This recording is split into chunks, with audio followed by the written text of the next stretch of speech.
What is better on a cool autumn day that is nurturing to the soul and warms one's heart as well as stomach? Today we're going to make my famous chicken noodle soup, chicken pasta soup, chicken short pasta soup. Anyway, it's going to be fantastic and I love this recipe and I make it all the time for my children, so I hope you like it. Hi everybody, thank you so much for coming back to my channel. Before I embark on my chicken noodle soup, I would prepare by going to my newly installed herb garden to collect some herbs.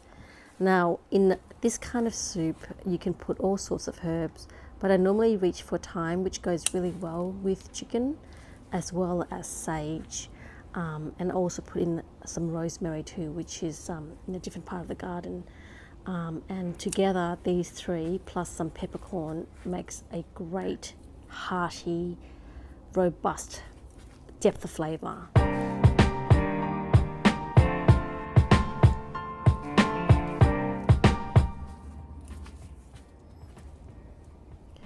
So this is thyme, which is one of my favourite herbs, and this is sage. Sage also goes really well with pork as well. And this is rosemary, the perennial herb. I have rosemary in abundance in my garden. So guys, here we have the basic ingredients of my really delicious, I believe, chicken pasta soup or chicken noodle soup. So of course, let's start off with the star of the show, which is the chicken. And I think if you're cooking for just a couple of people, then I would probably, I'd go the whole thing, but maybe you might want to go half, then do another half another day, or maybe, roast it or something so you can get more out of your one chicken, especially if you're cooking for just 2 or 3 people. And then of course you've got salt and pepper, which we will then use to season the chicken with. And on top of that, we will have herbs, which I've just picked from my garden, as you saw before. So this is sage, and basically you can use any herb and thyme. And then I've got a lot of rosemary, so therefore I'm getting a little bit more of the rosemary. And herbs really do add to the soup. And on top of that, I also add in dried Italian herbs from the supermarket as well. Then of course you've got carrots, which makes the soup quite sweet. Celery and onion, what they call the Holy Trinity. And then of course garlic, which really does elevate the soup to make it a little bit more aromatic. So these are aromatics that's going to help lift the soup up. These will sweeten the soup and give it another layer of flavors. The chicken is the heart and soul of this chicken soup. And then you've got later on pasta as well. So these are the raw ingredients. I'm going to prepare it now and then we'll make our soup for lunch today, okay? Or even for an early supper. So we start by cutting the onion in half. I like to keep it quite chunky. And then also 1 whole round of garlic. It looks really pretty when you cut it like this. And these are my aromatics too. Then chop the celery, so normally about 2 to 3 ribs of the celery, which adds some sweetness to the soup. And I dice it quite finely, but you don't have to.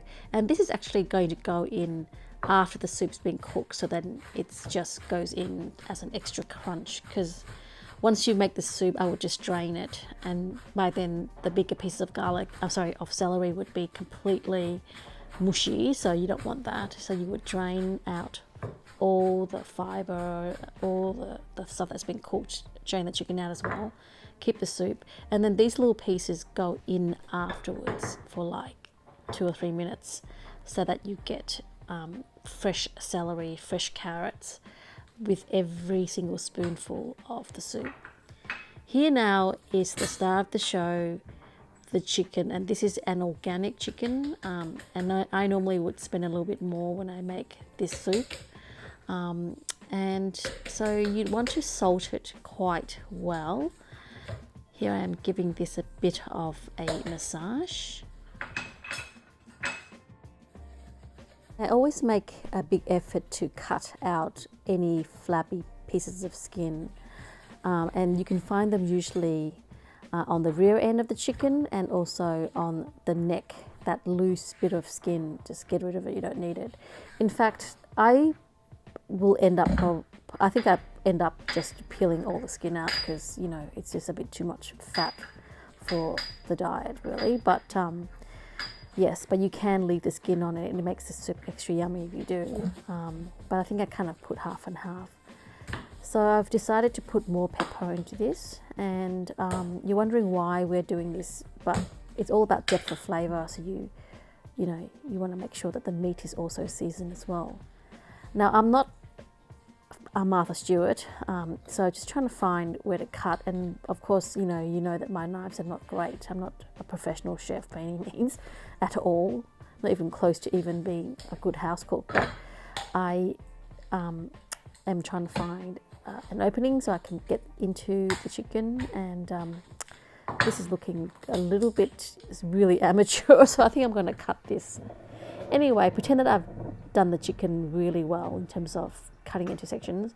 Now I'm just putting the oil into the pot, olive oil, and here is where the magic happens.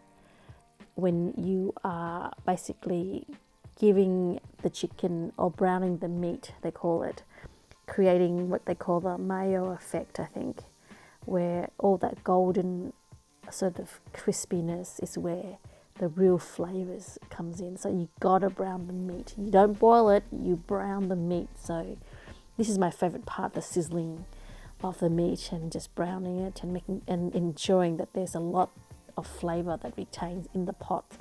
And you'll see later on that I use the same pot for the next several steps as well. Actually, it's just a one pot thing really.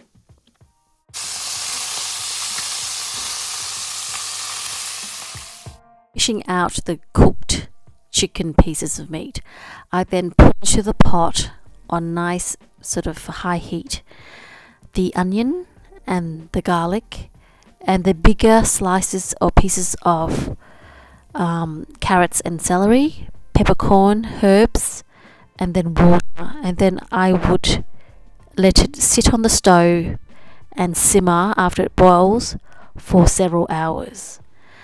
I would of course top this up with the Italian herbs, because this is after all an Italian recipe, and then it would just sit there and do its magic. In the meantime, in the few hours, I get to spend some me time, and I'm actually looking for Miso, who is feeling a little bit skittish of late. So I'm just seeing how she is, and if you've noticed a scratch on my nose, it's because of this beautiful creature here, who was a bit snappy when I tried to hunt for her when she was under the bed. Anyway, 2 hours is up, very fast, isn't it? Magic. And I would then drain the soup and put in a small pot, a serving, even if it's just for me myself, and put in tiny pieces of carrots and celery and Chinese and little pieces of chicken, and then some cooked falafel as well goes in, herbs, and make myself a beautiful bowl of warm, nurturing soup. Guys, there's nothing like this soup. It is such a hearty meal in itself, and it's my go-to every time I'm not feeling great, whether it's emotionally or physically. It's my go-to, and I just love it. It's like a warm, beautiful hug from the inside, if you know what I mean. Such a thing of beauty, and I hope you guys get to make this soup too, and I'm sure you've got your own sort of favorite recipe, but this is my go-to, and I'm happy to share this with you today. It's the best.